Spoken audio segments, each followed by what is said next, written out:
ஆரியர்கள் தான் பூர்வக்குடிகள் என்று சொல்லுகின்றார். கைவர் போலன் காவல் வழியாய் வந்தியடிகளை இவர் நிறுவுகிறார். எப்படி நிறுவுகிறார்? இவர்கள் தான் நாட்டுடைய பூர்வ குடிகள் என்று சொல்லுகின்றார். வரலாறு தெரியாத வரலாறு திரிக்கின்ற அயோக்கியத்தனத்தை அவர் முன்னிறுத்துகின்றார். எனவே நாம் இருக்கின்றோம். அதை விட மிக முக்கியமானது சனாதனம் தான் சரியான தர்மம் என்று சொல்லுகின்றார். எது சனாதனம்? ஜாதி ரீதியாக மத ரீதியாக ஒதுக்கி வைக்கின்ற ஒடுக்குகின்ற, நீ தாழ்த்தப்பட்டவன் நீ பிற்படுத்தப்பட்டவன் என்று சொல்லி நம்ம எல்லாம் ஓலம் கட்டுகின்ற, தெருவை நடமாடக்கூடாது, நீ பார்க்கக்கூடாது, படிக்கக்கூடாது, பேசக்கூடாது, பழகக்கூடாது என்றெல்லாம் கண்டித்து வைத்த ஓர் தர்மத்தை, சனாதன தர்மத்தை தான் தேவையான தர்மம் என்று சொல்லுகின்றார். ஆக மக்களை பிரிக்கின்ற எதுவோ அதையெல்லாம் ஆதரிக்கின்றார், எது மக்களை இணைக்கிறதோ அதையெல்லாம் எதிர்க்கின்றார். இப்படி மூலத்தனத்தின் முறைநாட்டத்தின் ஒட்டுமொத்த உருவமாக தமிழ்நாட்டை சிதைக்கின்ற, பிரிக்கின்ற, கூறுபோடு நினைக்கின்ற ஆளுநரை நாம் இருக்கின்றோம். அவர்கள் ஆர்ப்பாட்டம் செய்கின்றோம்.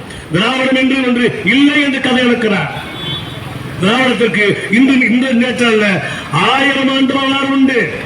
தந்தை பெரியாருக்கு முன்பு, அயோத்தியாச பண்டிதருக்கு முன்பு அறிஞர்கள் பெருமக்கள், வரலாற்று ஆய்வாளர்கள் தொடர்ந்து திராவிட இயக்கத்தை சொல்லிக் கொண்டே இருக்கிறார்கள்.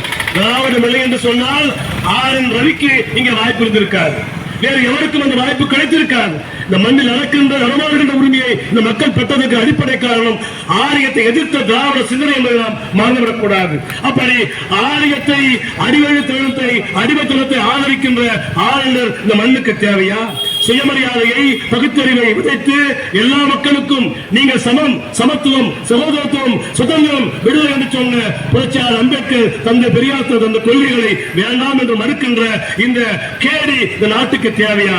கையாளாக, மோடியின் கையாளாக இங்கே வந்து கேடித்தனம், ரவிடித்தனம் புரியக்கூடிய ஆளுநர் இந்த மண்ணுக்கு தேவையா என்கிற செய்தியை திராவிடர் முன்வைக்கின்றது. வடவர்கள் தாக்கப்படுகிறார்கள் என்று சொல்லுகின்றார். எங்கே வரவர்கள் தாக்கப்படுகிறார்கள்? இங்கே வந்திருக்கக்கூடிய அத்தனை வடநாட்டு மக்களையும் வாரி அணைக்கின்ற இயக்கம், அணைக்கின்ற மண் இந்த மண், தமிழ் மண். மிக முக்கியமாக வந்தாரை வாழ வைக்கின்றது என்று சொல்லக்கூடிய மாபெரும் பண்பாட்டுக்கு சொந்தக்காரர்கள் நாம். தமிழ்நாட்டு மக்கள் இதுவரை வந்தவர்களை வாழ வைத்து பழகிருக்கிற வழிய அவரை எல்லாம் விரட்டி எடுத்து பழகியது கிடையாது. வந்தவர்கள் எல்லாம் வாழ வைத்து தானும் வாழ்ந்து வாழக்கூடிய ஒரு மாபெரும் தமிழ் சமூகத்தை பார்த்து இவர்கள் மதவர்களை, பீகார்காரர்களை, உத்தரப்பிரதேசங்களை அடக்கி ஒடுக்குகிறார்கள், அடிக்கிறார்கள் என்று பொய்யை கட்டல் விடுகிறாரே, அப்படிப்பட்ட ஆரண்டரையை தான் இன்றைக்கு நாம் கண்டிக்கின்றோம். இந்த நாளை என்ன சமஸ்கிருதா? சமஸ்கிருதம் தான் மண்ணின் மொழியா என்று கேட்டால் ஆம், சமஸ்கிருதம் தான் மண்ணின் மொழி என்று இந்த மண்ணாங்கட்டி பேசுகிறது. ஆகவே மண்ணுக்கு மொழியாக இல்லாத ஒரு